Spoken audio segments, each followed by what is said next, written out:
Bismillahirrahmanirrahim. Assalamualaikum warahmatullahi wabarakatuh.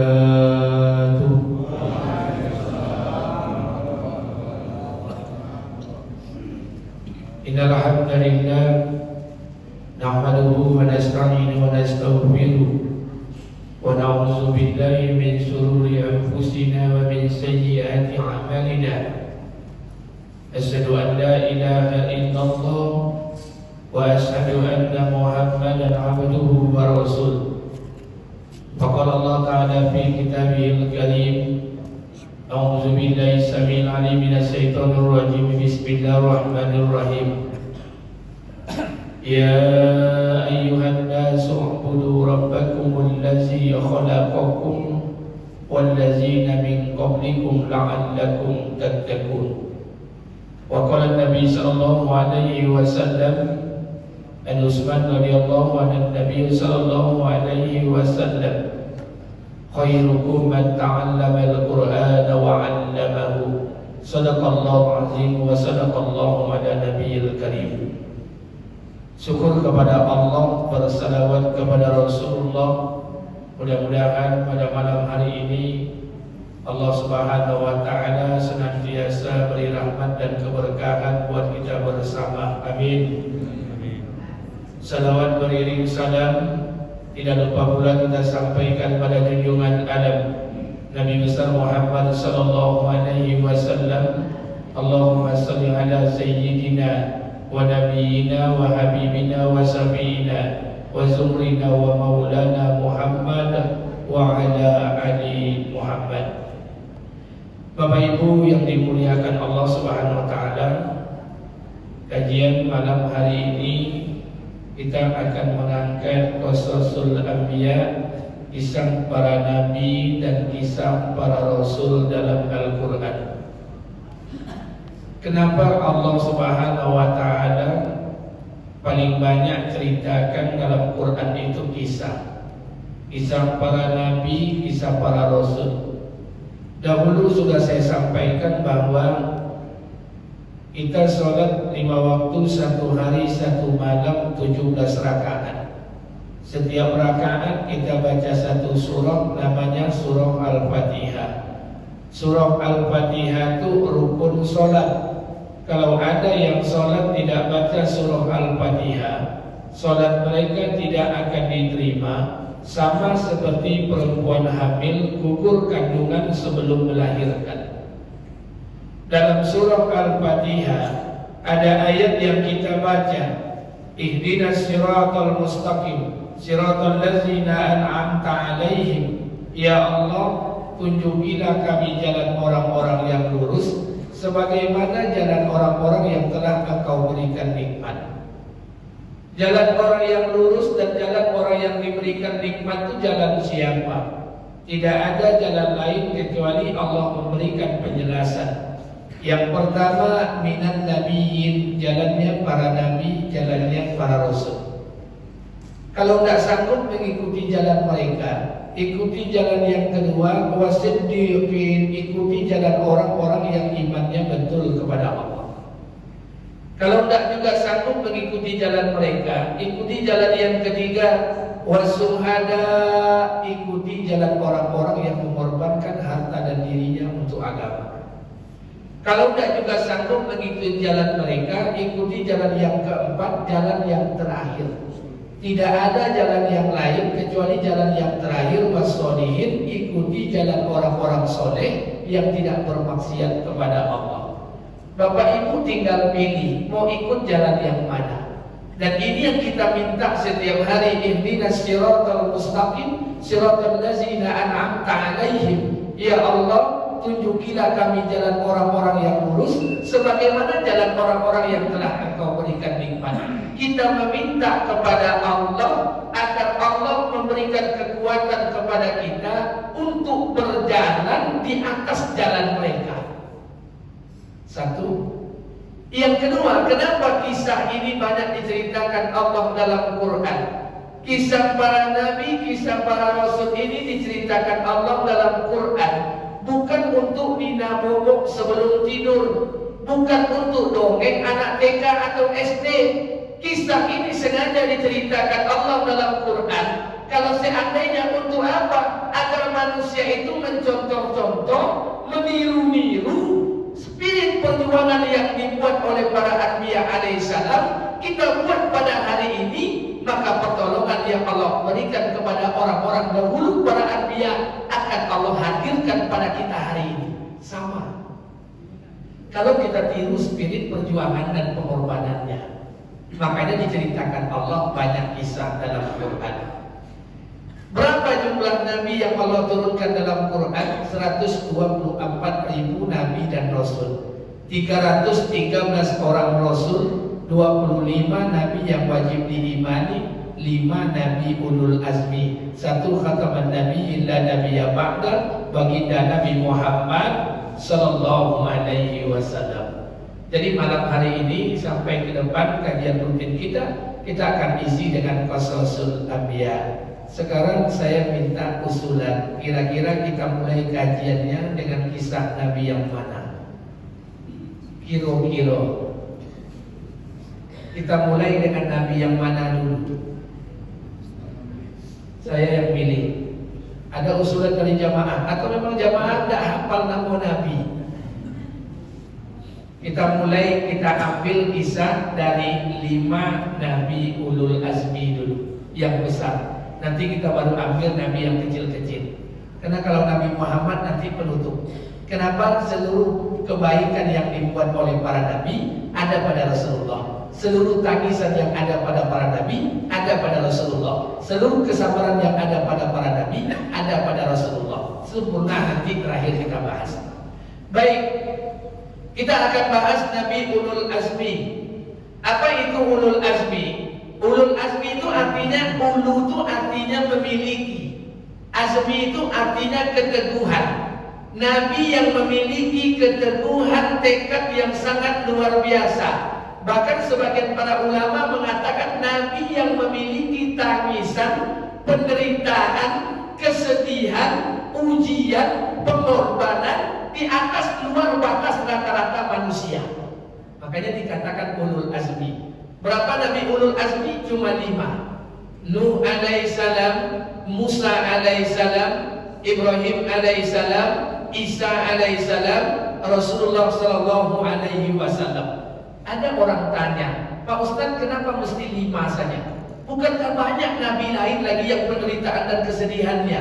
Zakaria alaihissalam digergaji kepalanya oleh umatnya, berpisah kepala dengan badannya. Kenapa tak dimasukkan ulul azmi? Kalau ada yang bertanya seperti itu, saya jawab, matawa. Karena itu bukan urusan kita. Kita ini membahas yang sudah ditetapkan saja. Dia masuk 25 nabi ulul azmi, tidak peduli. Sama dengan nabi dan rasul, Pak. 25 nabi yang wajib diimani. Apakah dalam Quran hanya 25? Tidak. Banyakkah nabi yang Allah sebut dalam Quran? Banyak. Adakah nabi yang Allah sebut dalam Quran yang tidak termasuk dalam 25? Ada. Siapa? Sis alaihissalam, nabi, putra Nabi Adam, tapi tidak masuk dalam 25 nabi. Khidir, Allah tak pernah menyebut nama Khidir dalam Quran, tapi Allah menyebut namanya dengan hambaku yang soleh. Tapi ulama mengatakan Khidir tak masuk dalam 25 nabi. Kenapa tak dimasukkan, Ustaz? Mata uang. Ini bukan urusan kita. Dari 25 nabi, 5 nabi ulul azmi.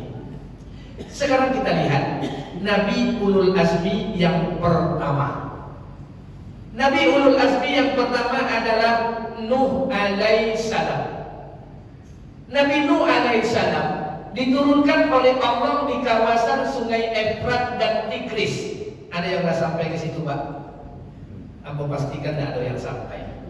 Ini besok kita niat, kita jalan-jalan keliling dunia untuk sampai ke tempat-tempat tanah kelahiran para nabi. Sungai Efrat dan Tigris itu wilayah tempat Nabi Nuh alaihissalam diturunkan. Dulu ada nabi yang diutus oleh Allah mengurus satu keluarga, Adam alaihissalam. Ada nabi yang diutus oleh Allah mengurus satu kaum, Nuh alaihissalam. Ada nabi yang diutus oleh Allah mengurus satu bangsa, Musa alaihissalam, Ibrahim alaihissalam. Ada nabi yang diutus oleh Allah mengurus satu negara, Sulaiman alaihissalam, Daud alaihissalam. Nuh diutus oleh Allah mengurus satu kaum. Sebelum Nabi Nuh dilahirkan, sebelum Nabi Nuh diutus di tengah kaumnya, kaum Nabi Nuh itu adalah kelompok kaum yang bermaksiat kepada Allah. Tapi di tengah-tengah kaum yang bermaksiat, Allah menceritakan ada 5 orang bersaudara, adik-beradik soleh, mengikuti milah Nabi sebelumnya. Adam alaihissalam, Idris alaihissalam mengikuti milah Nabi sebelumnya. Ada 5 orang soleh yang hidup di perkampungan kaum Nabi Nuh alaihissalam. Namanya itu Allah sebut dalam Quran. Siapa namanya? Wad, Sawa, Iyagud, Nasr. Allah sebut namanya ini dalam Quran. 5 orang soleh ini hidup di tengah-tengah kaum Nabi Nuh yang bermaksiat. Hari-hari mereka beribadah.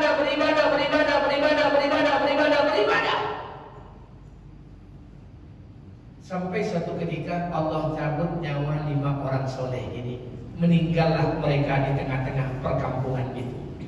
Maka kaum Nabi Nuh belum diutus, menulis nama-nama mereka, nama-nama orang soleh tadi, Wad, Sawa, Iyagud, Nasr, ditulis di pelepah kurma, di dinding-dinding kayu. Ketika ditanya kenapa ditulis, dia katakan untuk mengingat dan mengenang. Nanti suatu saat orang bertanya, pernah hidup 5 orang bersaudara soleh taat kepada Tuhan. Ditulislah nama itu. Setahun 2 tahun aman, 10 tahun 20 tahun aman, 100 tahun 200 tahun apa yang terjadi? Mereka mulai membuat patung. Patung itu mereka letakkan di depan rumah mereka. Mereka beri nama 5 orang soleh tadi, Wad, Sawa, Iyagud, Nasr. Ketika ditanya kenapa kau buat, katanya kita ingin buat monumen untuk mengenang dulu ratusan tahun dulu pernah ada orang soleh tinggal di negeri kita ini. Setahun 2 tahun aman, 10 tahun 20 tahun aman, 100 tahun patung itu disembah oleh mereka. Itu sejarahnya. Dan ini sama, sejarah akan berulang. Makanya mohon maaf bapak-bapak yang memajang foto-foto orang soleh di rumahnya, sampaikan kepada anak-anak kita bahwa ini orang soleh, ini keluarga kita, ini orang kampung kita, datuk kita. Sama dengan orang Pariaman, Pak. Orang Pariaman ada foto di kadai-kadai rumah makannya Angku Salih Kiramatullah.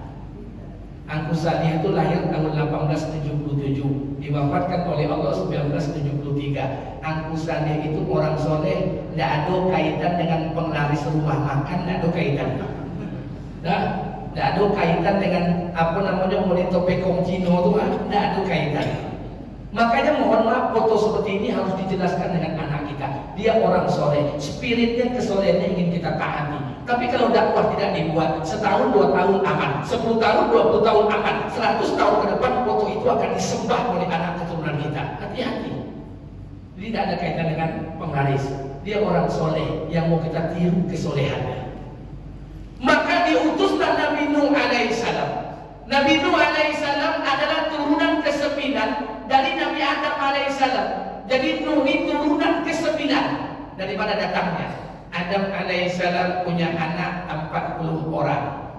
Setiap lahir sepasang, lahir sepasang, lahir sepasang. Berapa kali kelahiran? 20 kali kelahiran. Anak Nabi Adam 40 orang. Salah satu di antara 40 orang ini, satu anak diangkat jadi Nabi, Sis alaihissalam. Sis punya anak Anusi, Anusi punya anak Qainan, Qainan punya anak Mahlail, Mahlail punya anak Yarid, Yarid punya anak Idris alaihissalam. Idris punya keturunan Mutasalli, Mutasalli punya anak Lami, Lami punya anak Nuh alaihissalam. Maka dikatakan Nuh bin Lami, bin Mutasalli, bin Idris, bin Yarid, bin Mahlail, bin Qainan, bin Anusi, bin Sis alaihissalam, bin Adam alaihissalam. Tak usah dihafal ya Pak, dana aja lah. Tidak kan aku, tak kalau lah piti-piti, tidak kan aku. Jadi turunan ke-9 dari Nabi Adam alaihissalam. Diutuslah Nabi Nuh alaihissalam.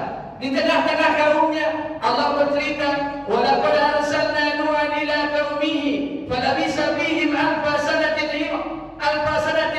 khamsina amma. Kami turunkan Nuh alaihissalam kepada kaumnya. Berapa lama? 1000 tahun dikurang 50 tahun, 950 tahun diutus Nabi Nuh alaihissalam. Ulama berbeda pendapat. Dalam Qasasul Anbiya yang dikarang oleh Imam Ibnu Katsir mengatakan 950 tahun ini ulama berbeda pendapat. Ada yang mengatakan 950 tahun itu umur Nabi Nuh. Tapi ada ulama sejarah yang mengatakan 950 tahun bukan umur Nabi Nuh, tapi masa dakwah Nabi Nuh. Kalau masa dakwah Nabi Nuh 950 tahun, kita bawa kepada Nabi kita.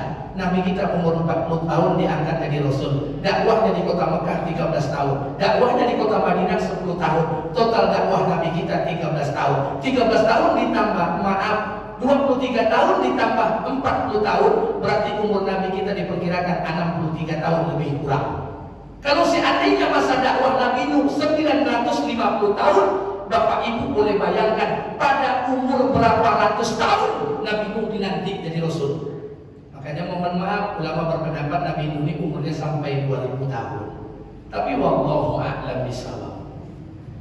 Lanjut. Diutuslah Nabi Nuh alaihissalam. Berapa lama berdakwah? Berdakwah kepada kaumnya 950 tahun. Bukan dakwah maghrib, bukan dakwah subuh. Dakwah Nabi Nuh laila wan nahara, siang dan malam, anytime, every time, 24 jam. Di dakwah Nabi itu 24 jam. Tidur dakwah, tidur bangun dakwah, tidur bangun dakwah, tidur bangun dakwah, anytime, every time, 24 jam. Laila wan nahara, siang dan malam. 950 tahun. Tapi umatnya yang beriman cuma 83 orang saja. Istrinya pun tak beriman kepada Allah, anaknya pun tak beriman kepada Allah. Anak Nabi Nuh ada 4 orang. Satu Kan'an, yang kedua Sam, yang ketiga Ham, yang keempat Yafid. Istri Nabi Nuh ada 2. Istri Nabi Nuh ada 2. Jadi para Nabi ini jarang yang bini usia 2, 3, 4, 2, 3, 4, 2, 3, 4. Istri Nabi Nuh 2. Istri pertama namanya Wahilah. Istri yang kedua namanya Wagilah. Jadi rupanya syarat jadi orang soleh itu bininya mesti 2-3 ompe. Tapi kalau itu bininya tidak mustalah mengaku soleh, walaupun jangkut sepanjang kali borong, tidak dia kan soleh. Di rupanya orang-orang itu banyak bininya, Pak. Nuh itu 2. Yang pertama Wahilah, yang kedua namanya Wagilah. Yang tidak beriman istrinya yang pertama, yang beriman istrinya yang kedua. Nuh alaihissalam diberikan gelar banyak. Satu, Nabi Nuh alaihissalam diberikan gelar Abul Basari Sani, bapak manusia kedua. Kenapa bapak manusia kedua? Nanti kita akan jelaskan dari mana datangnya bapak manusia kedua. Yang kedua, Nabi Nuh alaihissalam diberikan gelar adalah Nabi yang senantiasa bersyukur. Zuriyatan man hamalna ma'anu innahu kana abdan syakura. Nuh itu Nabi yang senantiasa bersyukur. Coba bayangkan, Nabi Nuh alaihissalam 950 tahun berdakwah, kaumnya tidak mau beriman kepada Allah, hanya 83 orang saja. Anaknya pun ingkar kepada Allah, istrinya pun juga durhaka kepada Allah. Makanya kalau Bapak Ibu baca kisah Nabi Nuh dalam Qasasul Anbiya, kita akan lama terpenuh. Makanya Allah katakan Nuh alaihissalam ini Nabi yang bersyukur. Kenapa? Apa bahasa kisah? Ada 3 orang perempuan istri yang namanya Allah sebut dalam Quran, jelas-jelas Allah sebut dalam Quran, penghuni neraka jahanam abadan selama-lamanya. 1, istri Nabi Nuh alaihissalam. 2, istri Nabi Nuh alaihissalam. 3, istri Abu Lahab laknatullah alaih. Silakan ibu-ibu nak pilih jadi bini mana. 3 ini Allah sebut. 950 tahun berdakwah. Makanya mohon maaf Bapak Ibu, tahu tidak perangai istri Nabi Nuh alaihissalam? Kalau bahasa orang kampung awak, perangai bini Nabi Nuh itu kunci yang ngaji. Kalau bahasa orang Pariaman, perangainya mantiko ciri, Pak. Mohon maaf, Nabi Nuh keluar dari rumahnya pagi hari lewat pintu depan berdakwah kepada kaumnya. Ketika Nabi Nuh keluar dari pintu depan, istrinya keluar dari pintu belakang. Sebelum Nabi Nuh sampai kepada kaumnya, istrinya sampai lebih dulu kepada kaumnya. Apa kata bini Nabi Nuh? Wahai kaumku, sebentar lagi suamiku akan datang kepada kalian. Dia akan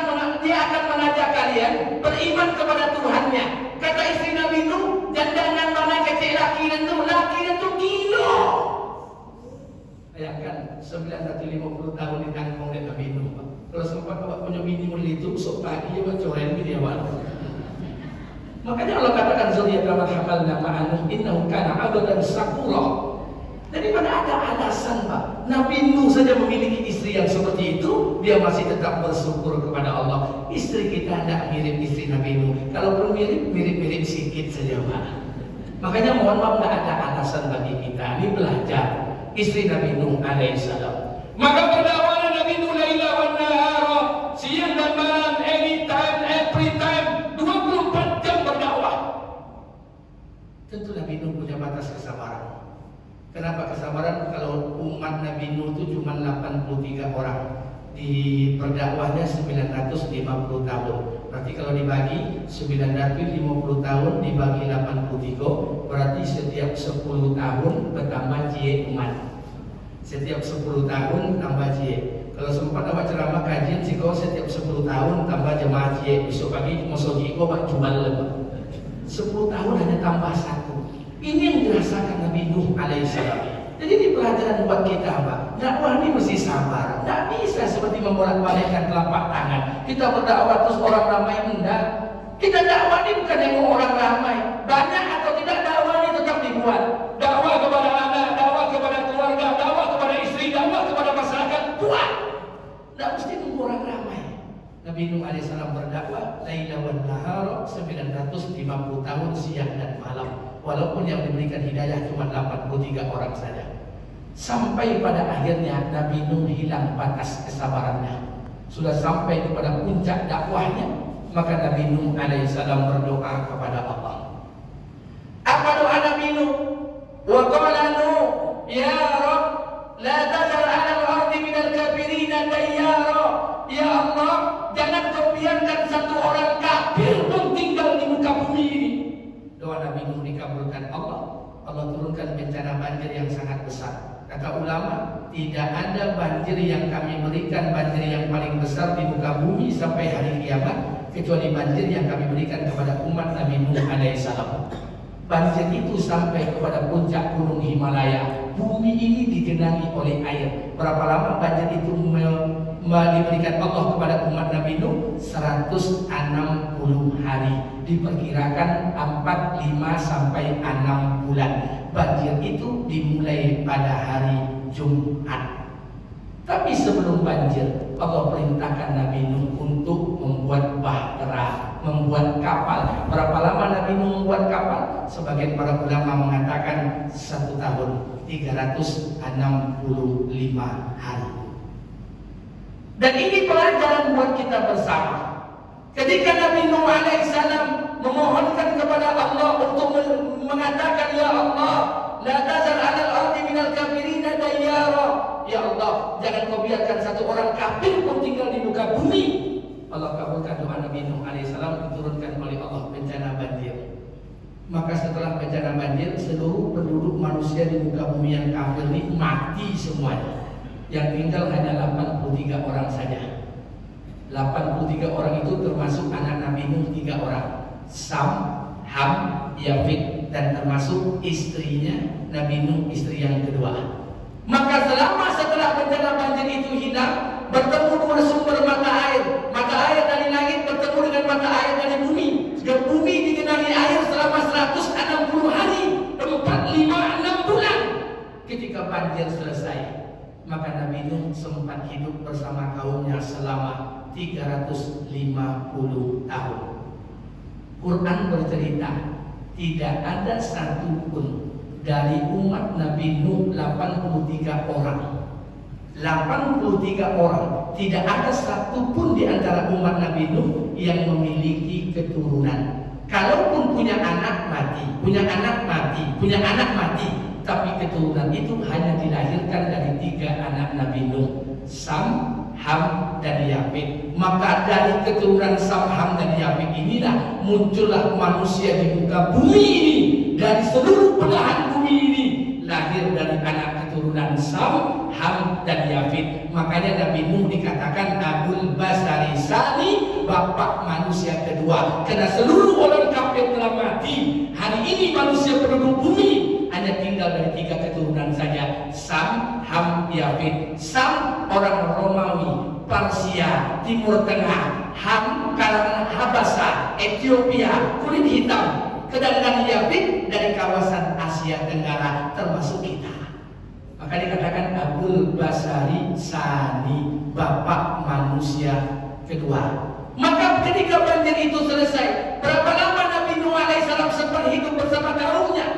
350 tahun Nabi Nuh sempat hidup bersama kaumnya. Setelah 350 tahun Nabi Nuh wafat, meninggal dunia. Tapi sebelum meninggal dunia, Ali bin Abi Thalib pernah berkata kepada Rasulullah, "Ya Rasulullah, apakah ada pesan dan perkataan Nabi Nuh sebelum meninggal dunia?" Kata Nabi, Nabi Nuh pernah berpesan kepada kaumnya sebelum Nabi Nuh meninggal dunia. Apa pesannya? Wa qala Nuh wa'murukuma anisnataini wa anhakuma anisnataini. Apa kata Nabi Nuh? Wahai kaumku, wa'murukuma anisnataini, aku perintahkan engkau pegang 2 perkara. Wa anhakuma anisnataini, aku larang engkau jangan sentuh 2 perkara ini. Apa yang diperintahkan Nabi Nuh? Apa yang dilarang Nabi Nuh? Wa'murukuma anisnataini, aku perintahkan kepada engkau pegang 2 perkara ini. Apa 2 perkara? Berpegang teguhlah kalian dengan kalimat wa subhanallah wa bihamdihi. Wa anhakuma anisnataini, aku larang engkau dengan 2 perkara. Apa 2 perkara ini? Lasilku billah wa lasilku billah wal kibir. Janganlah engkau mensekutukan Allah dan berbuat sombong di muka bumi ini. Rupanya Nabi Nuh telah diilhamkan oleh Allah, tahu bahwa Nabi Nuh ke depan akan ada kaum yang lebih sombong dibandingkan kaumnya. Maka setelah Nabi Nuh wafat, 613 tahun setelah wafatnya Nabi Nuh, muncullah satu kaum. Kaum itu kaum umatnya Nabi Hud. Kaum itu diberi nama kaum Ad. Kaum Ad itu sombongnya luar biasa. Kenapa kaum Ad? Maaf, 613 tahun setelah wafat Nabi Nuh, diutuslah Nabi Hud. Nabi Hud ini punya kaum namanya kaum Ad. Kaum Ad ini sombongnya luar biasa. Kenapa? Kaum Ad pernah berkata, kata kaum Ad, sesungguhnya pendahulu kami, maksudnya Nabi Nuh, mereka itu orang yang kecil-kecil dan lemah-lemah. Kalau banjir datang, itu mereka bisa mati semuanya. Sementara hari ini, kalau banjir datang kepada kami, paling-paling banjir hanya sepinggang kami. Sejarah mencatat, kaum Ad itu fisiknya dikembalikan kepada anak cucu Nabi Adam. Ada yang mengatakan sejarah, kaum Ad itu tingginya 95 hasta. Kira-kira berapa meter tuh Pak? 95 hasta itu berapa meter? Coba dihitung sesekali dan piti ke piti jadi hitung. 95 hasta itu berapa meter? 1 hasta berapa senti? Berapa? 15 senti. Sampai balik 22. 15 senti 1 hasta. 1 hasta 15 senti. 95 hasta berapa meter? Kilo-kilo. Tidak ada yang tahu. Aku lah penyakit ceramah sama orang tua-tua. Tidak ada nyambung sih. 95 hasta itu berapa meter? Ada yang mengatakan 15-20. Ada yang mengatakan 1 hasta itu sama dengan 17 sampai dengan 23. Kalau ini perkiraannya berarti diperkirakan hampir lebih kurang sekitar 32 sampai dengan 37 meter. Coba bayangkan, kaum Ad itu tinggi. Makanya kaum Ad itu kalau mencabut batang kurma, mereka hanya cabut dengan tangan kiri saja. Saking tingginya. Apa kelebihan yang diberikan Allah kaum Ad? Maaf, kelebihan yang diberikan Allah kepada kaum Ad, pertama memiliki badan yang besar. Yang kedua, kaum Ad ini mirip dengan kaum Madian. Diberikan kemampuan oleh Allah untuk mengukir bukit-bukit batu. Makanya umat Nabi Hud kaum Ad itu mohon maaf diturunkan oleh Allah di daerah Al-Ahqaf. Al-Ahqaf itu antara Yaman dan Oman. Yaman dan Oman itu bukit-bukit berbatu. Bukit-bukit berbatu itu diukir oleh kaum Ad. Bukit-bukit itu dibuatnya desain menjadi rumah seindah-indah mungkin. Bahkan sirkulasi udara yang sangat baik. Kalau udara panas, rumah mereka terasa dingin. Kalau udara dingin, rumah mereka terasa panas. Mereka desain ukir bukit-bukit batu menjadi rumah-rumah mereka. Tapi sayangnya, Kaum Ad ini pandai membuat rumah dari bukit batu, tapi kaum Ad ini tidak tinggal di rumah mereka. Mereka tinggal di tenda-tenda buruk yang mereka buat. Kaum Ad hari ini sudah tidak ada, Pak, dan dibinasakan oleh Allah. Tapi mental kaum Ad masih banyak sampai kini. Bangun rumah cak-cak 7 kamar, ini udah jodok-jodok di rumah itu mental kaum Ad. Punya motor dua kemana-mana pakai Honda, itu mental kaum Ad. Makanya ada tetangga mau sebelah rumah boleh untung tahun 2009 boleh, 2020, 2021, 2022, 2023, 2024 dari mau tahu. Kamu hitung potang selimi otonya udah 3 kali ganti. Kamu tanya sama anaknya mobil mana di garasi. Kapan mobil keluar ketika hari raya Idul Fitri sama Idul Adha? Saya tanya bapak kemana? Kerja. Pakai apa? Pakai motor. Kalau hujan pakai mantel. Itu apa? Motor. Kaum Anda ada Pak, mental kaum Anda masih banyak. Nah, saya ingin sampaikan buat kita bersama. Jadi mohon maaf, jangan-jangan ini yang dikatakan Nabi Nuh. Lasirku illa wal kibir. Janganlah engkau mensekutukan Allah dan berbuat sombong di muka bumi ini. Sama dengan kita hari ini, Pak. Makanya berulang kali saya sampaikan, mohon maaf Bapak Ibu. Saya banyak jalan di Indonesia, mutar-mutar sampai ke luar negeri. Banyak tempat yang lain, tapi yang paling sering saya jumpai kalau datang hari raya Idul Fitri, itu yang paling banyak arus mudik bukan orang Jawa, tapi orang Sumatera Barat. Itu paling banyak mudik. Di antara Sumatera Barat yang paling banyak orang Pariaman. Bapak Ibu kalau pagi raya pertama, ambulah sampai ke Singging, lah sampai ke Sungai Limau, lah sampai ke Tiku. Kalau hari raya pertama tu jam subuh-subuh bawa motor, nggak ada sampai parkir doh. Palu. Ambo pikir orang Pariaman banyak pulang kampung. Rupanya setelah kami teliti, yang pulang tu bukan orang Pariamannya yang banyak, otonya dan banyak pulang. Dan kau tetangga sebelah rumahmu, Ustaz, ambo 3 hari ini merangkik pulang kampung mudik. Oh iyalah, sama siang. Bini ambo 2 orang anak ambo di pondok pesantren, insyaallah berangkat kami berangkat. Pakai apa bang? Pakai Innova. Oh, tuh abang Avanza, Land Cruiser, Pajero, semua platoner. Abiku ada supir sampai orang yang mandau untuk ke kampung. Dan pulang berampeknya oto nanti buat 7. La ilaha illallah. Saya mau tanya, untuk apa? Atau jangan-jangan ini yang dikatakan Nabi Nuh, lasirku illa wal kibir. Jangan engkau mensekutukan Allah dan berbuat sombong di muka bumi ini. Tidak bisa ketika pulang kampung 4 orang dengan 1 mobil. Kenapa yang pulang 4 tapi yang mobilnya akan 7? Ingin apa kita Pak? Ingin diakui orang kampung, sultan sukses merantau di kampung, dirantau, pulang motor 7, awasan kono masih kapalo, rupanya tukang pangke. La ilaha illallah. Apa yang mau kita cari Pak? Ila aina anta. Makanya mohon maaf saya sedih. Kenapa sedih? Banyak teman-teman saya 1 tahun mencari rezeki rantau hanya untuk pulang merental mobil. Selesai raya utang pun tanya ayah. La ilaha illallah. Biasa-biasa saja hidup nih Pak. Makanya saya katakan uang 2 juta untuk hidup cukup, tapi uang 200 juta untuk gaya hidup tidak akan pernah cukup. Ini keadaan kita hari ini. Sampai kapan kita mau bahagia Pak? Kalau memang bisa pulang pakai Honda, kenapa tidak pulang pakai motor? Kalau memang bisa mudik pakai mobil Pemda, kenapa mudik pakai mobil Pemda? Kenapa mesti dipaksakan merental Avanza? Karena kita butuh pengakuan. Malu kalau sultan pulang pakai motor itu malu. Dianggap dirantau nggak sukses. La ilaha illallah. Ini keadaan ini yang dikatakan Nabi lasirku bil awal kibir. Janganlah engkau mensekutukan Allah dan berbuat sombong di muka bumi. Jadi hidup itu biasa-biasa saja Pak. Kita kona'ah saja, belajar menerima apa yang diputuskan Allah. Kalau Bapak diberi Allah mobil Pajero, alhamdulillah. Kalau tak diberi mobil Pajero, dikasih Honda Brio, alhamdulillah. Habis, tidak perlu susah-susah hidup nih Pak. Kenapa? Karena mobil Pajero dengan mobil Brio rodanya sama-sama 4 Pak. Kalau masuk lubang oto itu sama-sama babuyang. Kalau ada polisi lalok sama-sama ngerem. Kalau ada oto jalan berlubang ini lancarnya jalan besok pagi yang bawa Brio tuh. Sama saja hidupnya Pak. Makanya oleh karena itu saya minta kepada kita bersama, kita pending sebentar, nanti kita lanjutkan sedikit menjelang sesudah sholat Isya. Terakhir saya sampaikan buat kita bersama, ini pesan Nabi Nuh alaihissalam, lasirku billah wal kibir. Janganlah engkau mensekutukan Allah dan berbuat sombong di kehidupan dunia ini. Mudah-mudahan ini berkah buat kita bersama. Subhanallah. subhanakallahumma bihamdika asyhadu an la ilaha illa anta astaghfiruka wa atubu ilaik. Assalamualaikum warahmatullahi wabarakatuh.